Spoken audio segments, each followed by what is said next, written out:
Morning student. देखो बेटा, खनिज एवं सेल लेसन हमारा स्टार्ट था, ठीक है। उसमें मेन था खनिज का अर्थ और परिभाषाएं दी थी। अब बात करते हैं खनिजों का वर्गीकरण। देखो, खनिजों का वर्गीकरण दो आधारों पे किया गया है, प्रमुख रूप से धात्विक और अधात्विक खनिज। धात्विक खनिज क्या होती हैं? जिसमें मेन है कि भाई जैसे लोहा है, तांबा है, सोना है, चांदी है, ठीक है।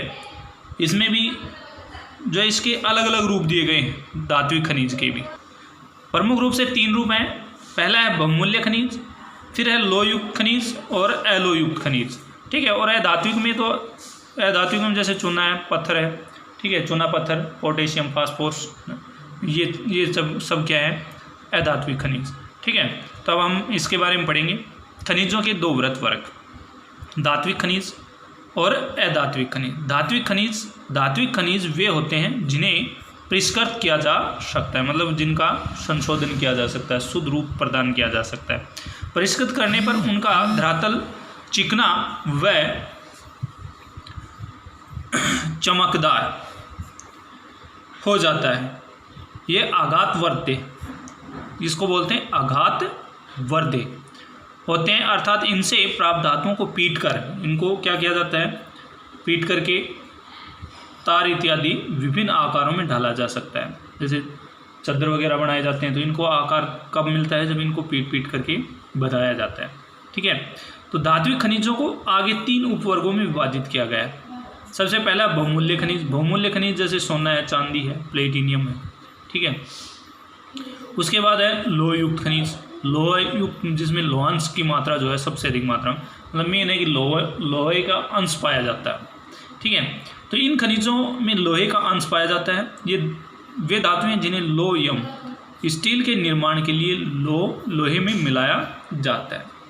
उसके बाद है एलोयुक्त खनिज। इन खनिजों में लोहे का अंश नहीं पाया जाता। ये जैसे तांबा है, सीसा है, जिंक है और एल्यूमिनियम, ठीक है, आदि इनके उदाहरण हैं। अब बात करते हैं अधात्विक खनिज। अधात्विक खनिज जिनमें धातु ना पाई गई हो, ठीक है। जैसे कोयला है, चूना पत्थर है, जिप्सम है, नमक है, पोटास है, ठीक है, पेट्रोलियम है। ये सब चीज़ें क्या हैं? अधात्विक खनिजों में। तो अधात्विक खनिज वे होते हैं जिनमें धातु का अंश नहीं होता, इन्हें परिष्कृत नहीं किया जा सकता, इन्हें केवल खुरचकर और काटकर विभिन्न आकारों में परिवर्तित किया जा सकता है। भाई इसमें इस हिसाब से जो है पेट्रोलियम इसमें शामिल नहीं होगा, ठीक है, क्योंकि इसको पेट्रोलियम को भी शुद्ध किया जाता है। तो विभिन्न आकारों में परिवर्तित किया जा सकता है, जैसे कोयला है, चूना पत्थर है, जिप्सम है, नमक है, गंधक है, फास्फेट और नाइट्रेट अधात्विक खनिज है। सीमेंट अधात्विक खनिजों का मिश्रण है। सीमेंट जो बनाई जाती है भाई वो अधात्विक खनिजों का मिश्रण होता है। उसमें देखो मेन है जैसे चूना पत्थर, ठीक है, जिप्सम भी शायद उसमें मिलाई जाती है। उसके बाद जो है मेन है कोयले की राख, वो भी मिक्स की जाती है, ठीक है, तब जाके सीमेंट का निर्माण किया जाता है। अब एक खनिजों का भौतिक विशेषताएं, खनिजों की जो भौतिक विशेषताएं हैं वो कौन कौन सी है भाई, वो देखो। क्रिस्टल का बाह्य स्वरूप भाई, क्रिस्टल का बाह्य स्वरूप, क्रिस्टल का बाहरी स्वरूप अणुओं की आंतरिक अवस्था द्वारा तय होता है। सभी क्रिस्टल 6 क्रिस्टल समुदायों में पाए जाते हैं।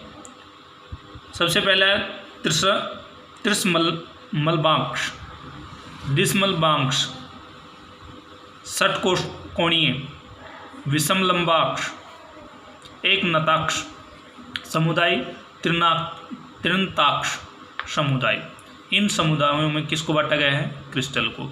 उसके बाद है विदलन निश्चित दिशा में टूटने की प्रवृत्ति जिसे सापेक्षित रूप से समतल सतह बनती है। खनिज जिससे कमजोर, चिकनी और समतल सतह के सारे विभक्त होने की प्रवृत्ति रखता है, उसे क्या कहते हैं? विदलन तल। विदलन अणुओं की आंतरिक व्यवस्था का परिणाम है। खनिज एक या अनेक दिशाओं में एक दूसरे से किसी भी कोण पर टूट सकते हैं। खनिज जो है एक दूसरे की किसी भी दिशा में टूट सकते हैं, विखंडित हो सकते हैं, ठीक है। उसके बाद है विभंजन। अणुओं की जटिल आंतरिक व्यवस्था के कारण उनका कोई तल नहीं होता। क्रिस्टल विदलन तल के अनुसार नहीं बल्कि अनियमित रूप से टूटता है, वो क्या कहलाता है? विभंजक। चमक, परावर्तित प्रकाश में खनिज सतह कैसी प्रतीत होती है, उसे खनिज चमक कहते हैं। प्रत्येक खनिज की अपनी चमक होती है, जैसे धात्विक, मेटेलिक, रेशमी, हीरे जैसी, कांच जैसी, मोती सदृश और तेल सदृश इत्यादि। उसके बाद है रंग। रंग होता है कुछ खनिजों के विशेष रंग होते हैं, कुछ जो खनिज होते हैं उनके विशेष रंग होते हैं जो उनकी पहचान कराते हैं। रंगों का निर्धारण आणविक संरचना द्वारा होता है। कुछ खनिजों में अशुद्धियों के कारण भी रंग आते हैं। उदाहरणतः अशुद्धि के कारण ही क्वार्ट्ज का रंग सफ़ेद, हरा, लाल व पीला हो जाता है। ठीक है। उसके बाद है धारियाँ। धारियों के रूप में जब खनिज को सफ़ेद पार्सलिन की प्लेट वर्णरेखा पट पर घिसा जाता है तो ये पाउडर प्लेट पर एक खास रंग की धारी या वर्णरेखा छोड़ता है। खनिज पाउडर का रंग कई बार खनिज के रंग से अलग भी हो सकता है। उदाहरणतः मेलाकाइट का रंग हरा होता है और उस पर धारियाँ भी हरी होती हैं। फ्लोराइड का रंग बैंगनी या हरा होता है जबकि यह प्लेट पर सफ़ेद धारियाँ बनाता है। उसके बाद है पारदर्शिता भी। पारदर्शिता, इस आधार पर खनिज 3 प्रकार की। पहला है पारदर्शी प्रकाश की किरणें इस तरह आर पार जाती हैं कि वस्तु को सीधे देखा जा सकता है। दूसरा है पारभासी। प्रकाश किरणें आर पार तो होती हैं मगर उनके विस्तृत हो जाने के कारण वस्तु देखी नहीं जा सकती। इसमें क्या नहीं देखी जा सकती, वस्तु को देखा नहीं जा सकता। लास्ट जो है तीसरा पॉइंट है वो अपारदर्शी। अपारदर्शी जो है प्रकाश की किरणें जरा भी आर पार नहीं की जाती, जिसके आर पार जो है प्रकाश की किरणें नहीं जा सकती, वो अपारदर्शी होता है। उसके बाद है संरचना। खनिज में प्रत्येक क्रिस्टल की अपनी विशेष व्यवस्था होती है। ये महीन, मध्यम अथवा खुरदरे हो सकते हैं। ये रेशेदार हो सकते हैं, पृथक करने योग्य, अपसारी और विकर्णकारी तीनों प्रकार के हो सकते हैं। ठीक है, पृथक करने, अपसारी और विकर्णकारी। उसके बाद है कठोरता भी। कठोरता एक खनिज तय किस हद तक खुरचे जाने का प्रतिरोध कर सकती है उसे खनिज की कठोरता कहते हैं। मोहों की कठोरता मापनी में 10 मानक खनिजों को चुना गया है जो मुलायम से कठोरतम का क्रम निर्धारित करते हैं, जैसे talcum, gypsum, calcite, fluorite, apatite, feldspar, quartz, topaz, corundum, हीरा। ठीक है, ये 10 जो खनिज हैं मेन। इस श्रेणी में नाखून का कठोरता क्रम 2.5, कांच या चाकू की नोक का 5.5, अपर्दन और परिवहन प्रक्रियाओं में चट्टानों के आकर्षण व उनकी कठोरता से गहरा संबंध होता है। उसके बाद लास्ट जो है वो है आपेक्षित गुरुत्व। यह किसी दी गई वस्तु के भार और समान आयतन के जल के भार के अनुपात होता है। इसे ज्ञात करने के लिए वायु और जल में वस्तु का भार लेकर इन दोनों के अंतर से वायु में लिए गए भार को भाग दे दें। ठीक है, तो ये थे बेटा खनिज जो है किस किस रूप में पाए जाते हैं। ठीक है, मेन है कि खनिज चट्टानों में, ठीक है, भूमि के अंदर, ठीक है, पर्वत हैं, पठार हैं, इनके अंदर पाए जाते हैं।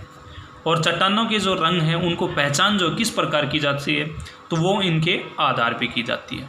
ठीक है, ये इसके प्रकार दिए गए। तो ये मेन था। ठीक है, ये सारे क्वेश्चन भी बन रहे हैं बेटा, ये आपको लिखना भी है। क्रिस्टल का बाह्य स्वरूप, विभंजन, चमक, रंग, धारियाँ, पारदर्शिता। ठीक है, पारदर्शिता के 3 भाग हैं, पारदर्शी, पारभासी और अपारदर्शी। संरचना, कठोरता और लास्ट जो है आपेक्षित गुरुत्व। ये मेन है किनके खनिजों की भौतिक विशेषताएं, इनको किस प्रकार पहचाना जा सकता है, इनकी मुख्य रूप से ये विशेषताएं हैं। तो ये आपको 2 क्वेश्चन बन गए बेटा। खनिजों का वर्गीकरण कीजिए, खनिजों के वर्गीकरण का संक्षिप्त वर्णन कीजिए। दूसरा है खनिजों की भौतिक विशेषताओं का संक्षिप्त वर्णन कीजिए। 2 क्वेश्चन आपको फेयर नोटबुक के अंदर लिखने हैं।